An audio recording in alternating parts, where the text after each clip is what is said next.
Alright, so ikakabit na natin yung mga kaha natin sa ating Sniper 150.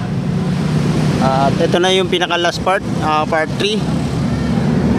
Uunahin natin yung ikakabit yung undernet doon sa ilalim. At ituturo ko sa inyo yung mga saan nakalagay yung mga tornilyo na yan. Okay? Okay, so ito yung una natin ikabit, yung undernet.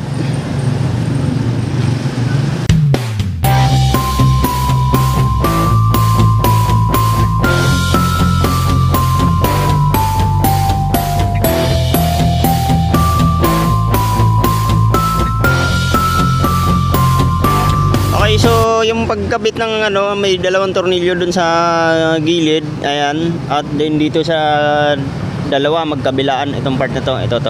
Tapos yung sa kabila, okay?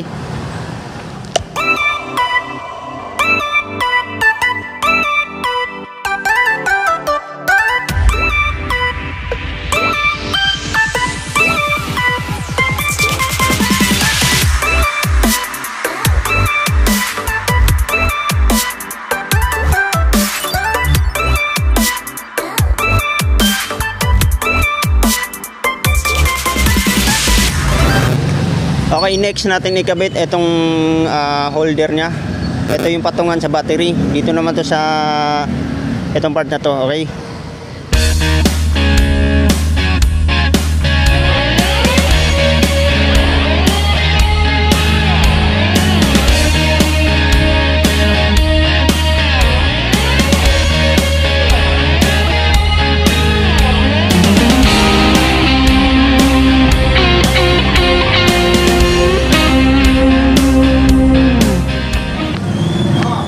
Alright, so yan, nakabit na. I-organize naman natin yung mga harness na yan, yung mga itong mga to.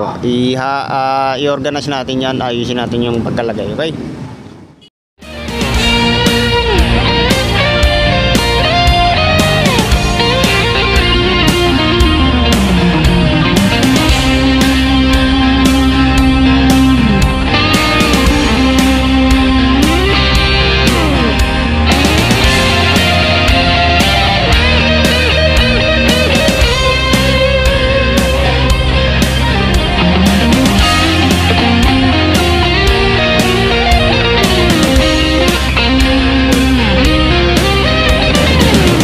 Okay, so ilagay naman natin yung signal light kasi tinanggal ko bago sa nilinisan itong undernet. So ibabalik natin yung signal light.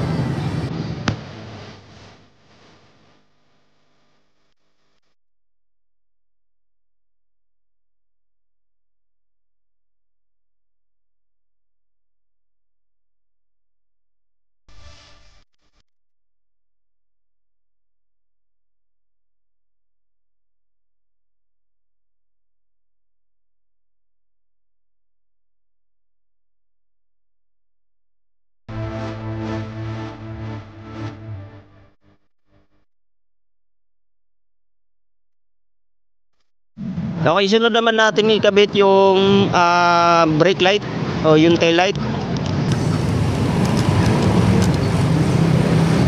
Okay, baka makaligtaan nyo merong guma dito sa taas na to, no? Ito yung nagpipigil sa ito yung nakakabit dun sa bandang likuran na cover.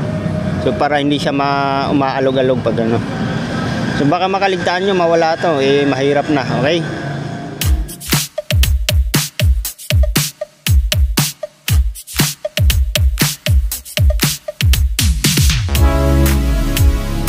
Okay, yung tornilyo niyan, itong dalawang allen type, yan, dalawa yan dyan.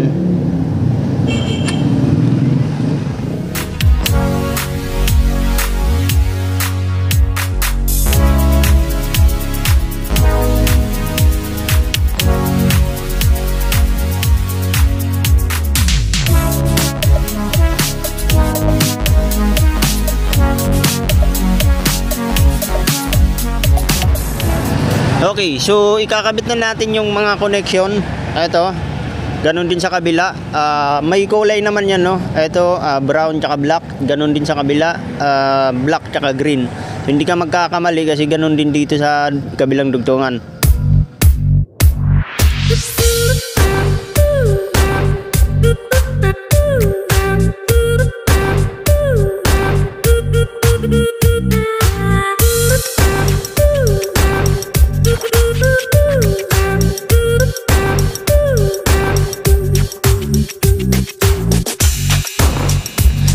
Okay, sa brake light naman tayo ang pag-connect niyan. Ito yung connection niya, tapos ito. Okay, isusuot lang natin dito sa pinaka zip lock. Yan. Tapos bago natin ilagay doon.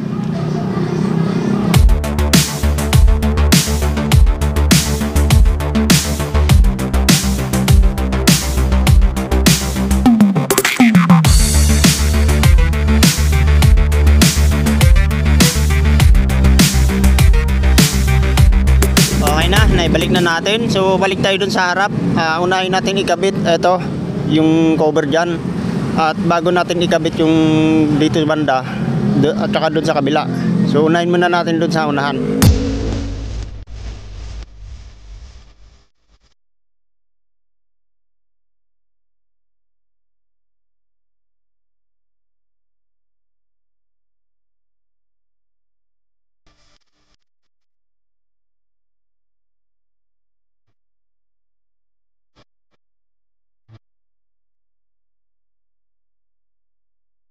Okay, so meron tornilyo dyan sa gitna. Ito, may tornilyo dyan. At yung tornilyo dun sa ano. Pero bago natin ikabit dun, ito muna sa gitna.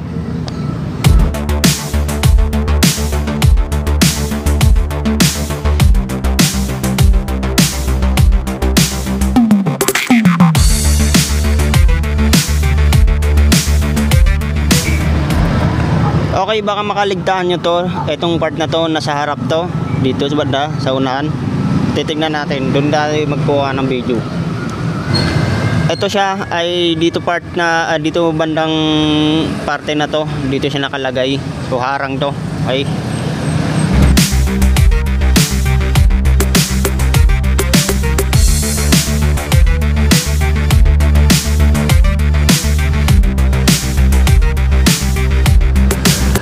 Okay, so balik tayo dun sa likod at ikakabit na natin yung mga gilid.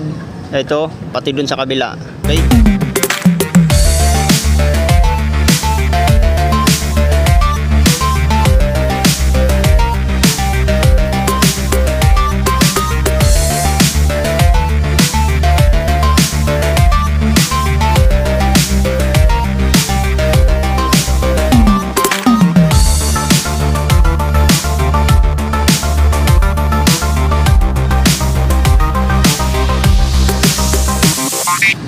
Okay, so ikabit muna natin yung tornilyo dyan. Ito, tsaka itong sa baba. Ayan. Para hindi na gagalaw. At doon sa ilalim, yung tatlo na to, sa ilalim na to, isa, dalawa, tatlo. So ikakabit muna natin. At para hindi siya gagalaw pag kinabit naman natin yung kabila. So sa akin ay mga gold bolts yung nakakabit dyan. Sa mga stock pa lang ay plastic rivet lang yan. Okay, madali lang siyang tanggalin pag plastic rivet. Pero sa akin naka gold bolts na yun. So ikakabit na natin.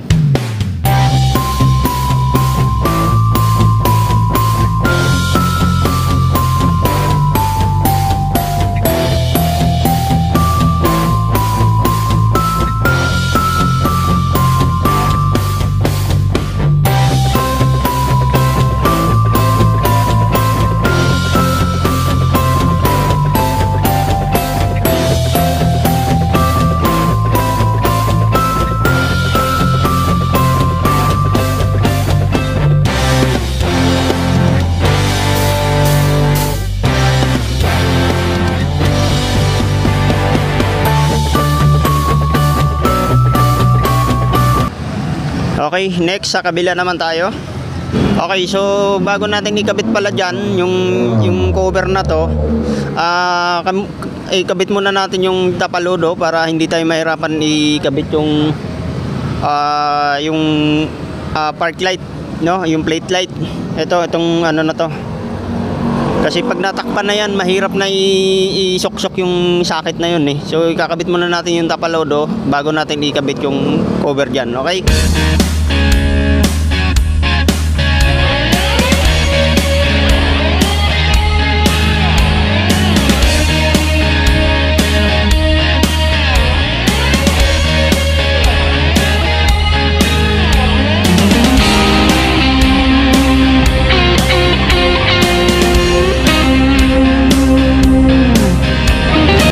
Okay, Okay, sa pagkabit ng tapalodo, meron dalawang tornilyo tsaka nut. So magkabilaan. Ganon din sa kabila, tornilyo tsaka nut. Dito naman sa kabila, tornilyo tsaka nut. Okay?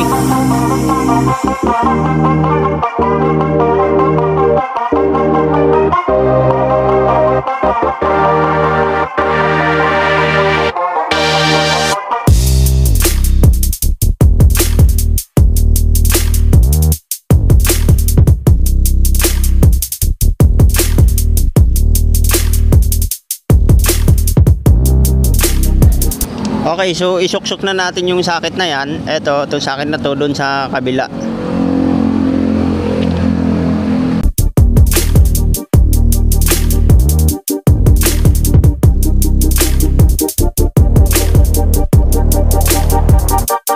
At ngayon, saka na natin ikabit yung side fairings dyan, no? Itong part na to. Saka na natin ikabit pag nakumpleto na natin tong tapalodo na to, tsaka yung sakit na yon. At wala nang sagabal dyan. So okay na tayo dyan at ilagay na natin.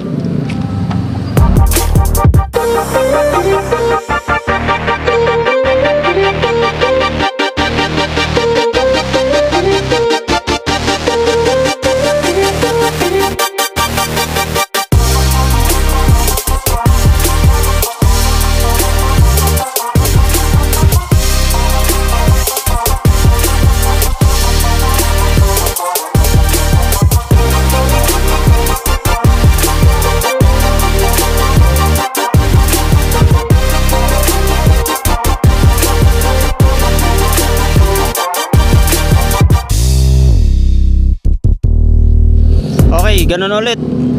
Tornilyo doon, tornilyo dito, at saka yung tatlong tornilyo dito, at yung dalawang tornilyo dito sa loob. Okay?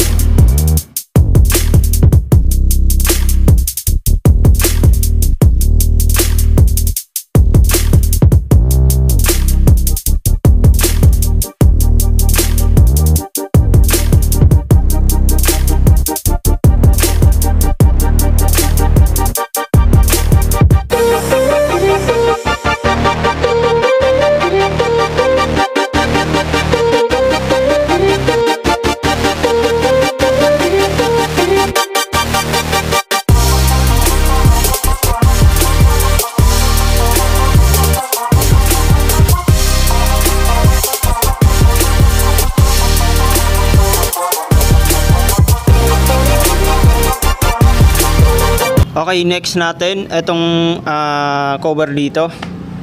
Mayroong dalawang tornilyo din yan, no? Itong part na to. So kunin natin at ilagay natin dyan.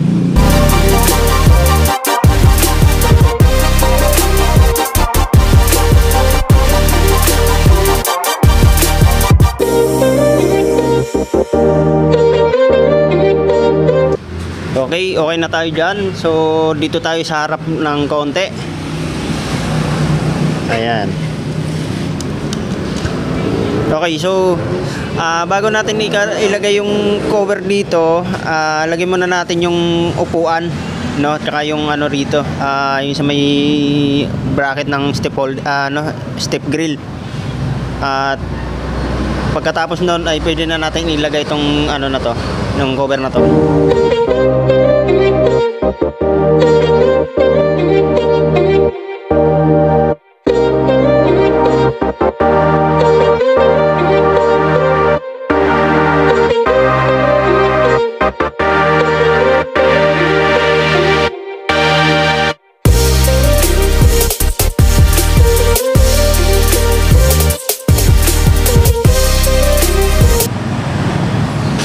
Tapos may tornilyo dito kabilaan din, at dito wala na, so dito na lang dalawa.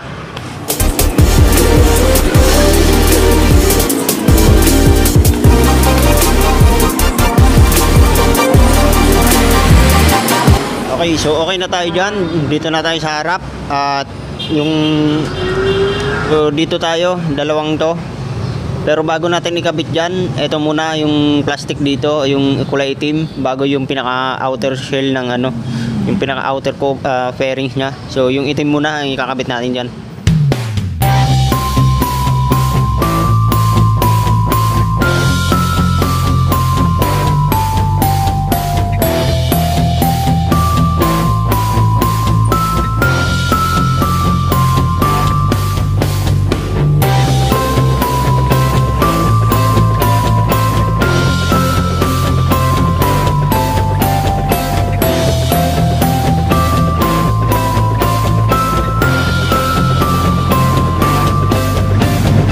Okay, so yung dalawang gilid naman yung kakabit natin, ito dito, tsaka yun doon sa kabila, ito.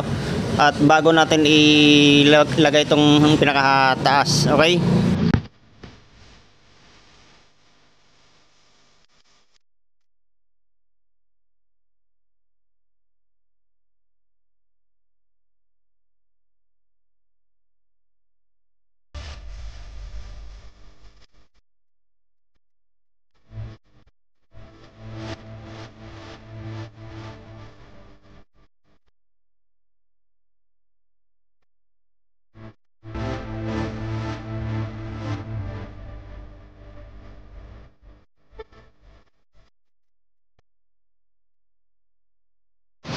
Okay, so ikakabit natin yung tornilyo. Meron dun sa baba. Ito, dito sa gitna. Pero ikakabit muna natin yung engine cover dyan. Tapos yung may tornilyo dito sa ilalim. At saka ito, doon sa taas at doon sa kabila. Okay?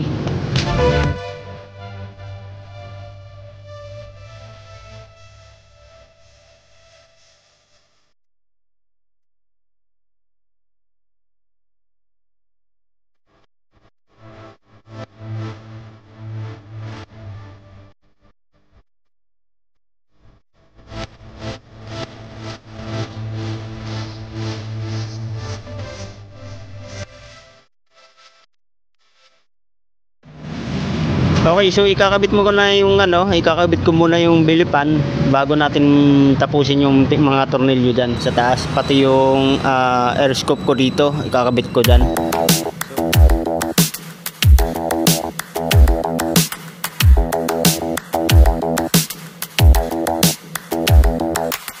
Spend a day looking blank out the window, all looks great in my tank. I'm stuck in limbo, nothing works in my head. I'm moving so slow, shadows lurk all around. In my sorrow, can't focus, I'm distracted.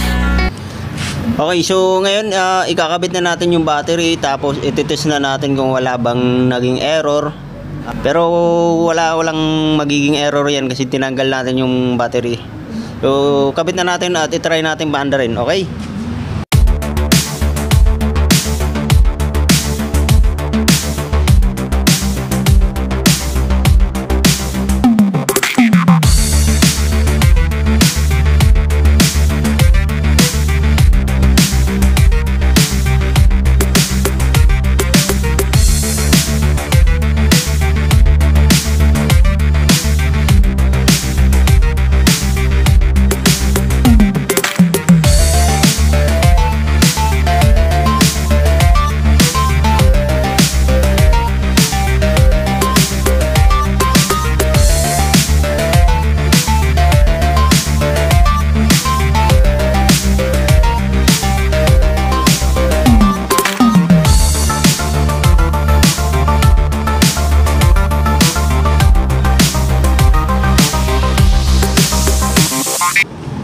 Okay, so okay na, itatry na natin kung wala bang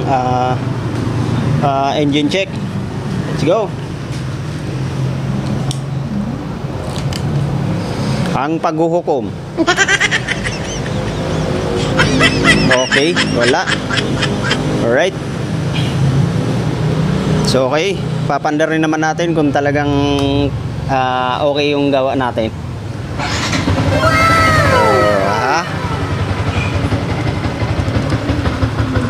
Yan. Ikot ko muna kayo.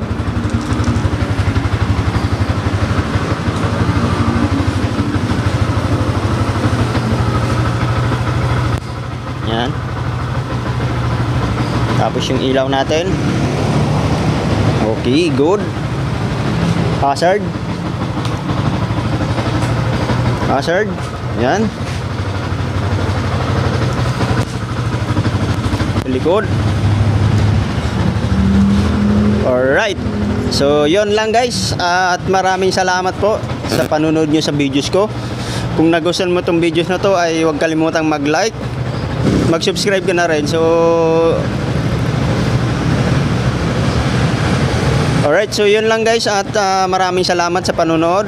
At kita-kita tayo sa susunod pa nating vlog.